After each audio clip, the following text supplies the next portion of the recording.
ದರ್ಗಾದ ಬೀಗ ಮುರಿದು ಒಳನುಗ್ಗಿದ ಕಳ್ಳರು ದರ್ಗಾದ ಒಳಗಿದ್ದ ಹಣವನ್ನು ಕದ್ದೊಯ್ದಿರುವ ಘಟನೆ ದಕ್ಷಿಣ ಕನ್ನಡ ಜಿಲ್ಲೆಯ ಕಡಬ ಸುಬ್ರಹ್ಮಣ್ಯ ನಡುವಿನ ಮರ್ದಾಳ ಸಮೀಪದ ನೆಕ್ಕಿತಡ್ಕ ಎಂಬಲ್ಲಿ ನಡೆದಿದೆ. ಭಾನುವಾರ ರಾತ್ರಿ 3 ಗಂಟೆ ಸುಮಾರಿಗೆ ಬೈಕ್ನಲ್ಲಿ ಆಗಮಿಸಿದ ಇಬ್ಬರು ಕಳ್ಳರು ದರ್ಗಾದ ಬೀಗವನ್ನು ಮುರಿದು ಒಳನುಗ್ಗಿ ಹಣ ದರೋಡೆ ಮಾಡಿರುವುದು ಸಿಸಿ ಕ್ಯಾಮೆರಾದಲ್ಲಿ ಸೆರೆಯಾಗಿದೆ.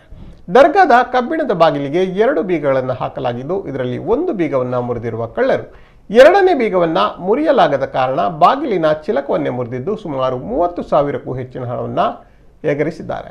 ಕಡಬ ಠಾಣೆಯಲ್ಲಿ ಪ್ರಕರಣ ದಾಖಲಾಗಿದ್ದು ಕಳ್ಳರ ಪತ್ತೆಗಾಗಿ ಪೊಲೀಸರು ಬಲೆ ಬೀಸಿದ್ದಾರೆ.